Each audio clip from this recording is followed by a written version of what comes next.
I visited Benin on a single trip in 1984. I had the available ethnographic information about the Yoruba religious system, which were based on the study of orishas and ancestors.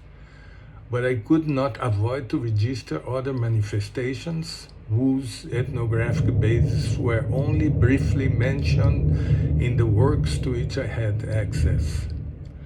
Among the sound material is music related to an unpredictable fact. I am referring here to the question of musical relations between Brazil and Benin. It was possible to know two styles that reveal different levels of assimilation of the social life of Africans in Brazil, which returned to their continent. The first was the Burian, or Burrinha, held in Uidá and practiced by a community that still defines itself as Brazilian.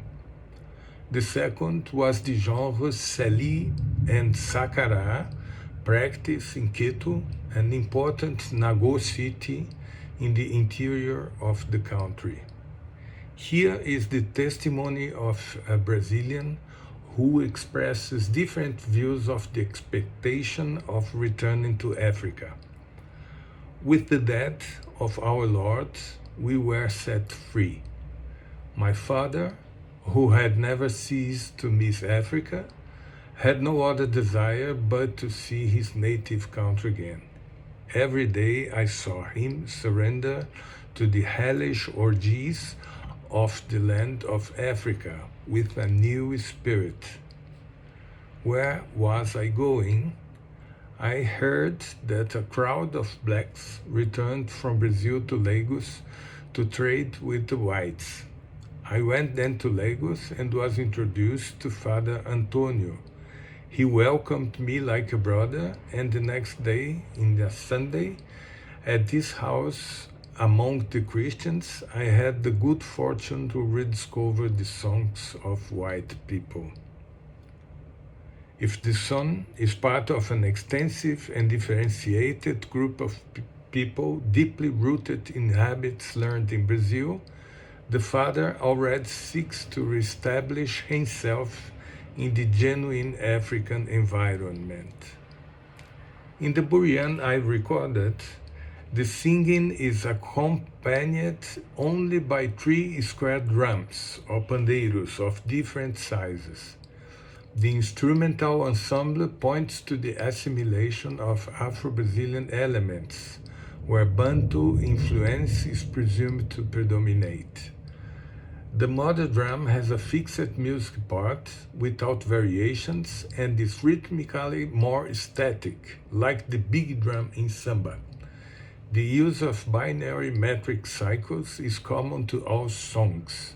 The most transgressive element of the African model, however, is the tonal melodic conduction with the use of entire diatonic scale. The text is hybrid. Portuguese mixes with Nagô both in the solist voice and in the choir. Seli and Sacará. Another dimension of Brazilian influence in the African soundscape is demonstrated by the Nagô Yoruba entertainment music in the city of Quito. For the practice of Seli, a set of 4 bells is fixed to a frame. A set of 2 bongos and a set of 2 congas are added, and the instrumental also includes a set with 2 or 3 dum-dum drums. The lead drum performs in a way that does not stand out excessively. The Sacará music, performed by the same musicians as the Seli music, has this name thanks to the drum of the same name. It is a type of round pandeiro struck with a drum stick. Its sounds can be modulated by pressing the skin of the back. 2 Sacará drums are combined with the rattles chequeré to complete this group. 3 genres are practiced: Also, these genres are practiced as a form of entertainment by the Muslim population of Quito. In Sakará, a single very moderate rhythm is performed with inflection extremely similar to samba. Its way of play contributes to accentuate the Muslim identity.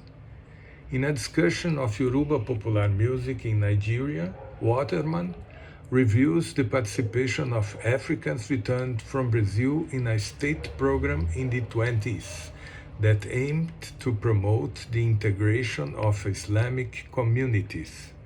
They manifested diverse origins and customs and deliberated chose samba as a unifying element of their musical culture. Also, don't forget to read to Carneiro da Cunha, Pierre Verger, and Milton Gurran are excellent authors. Thanks.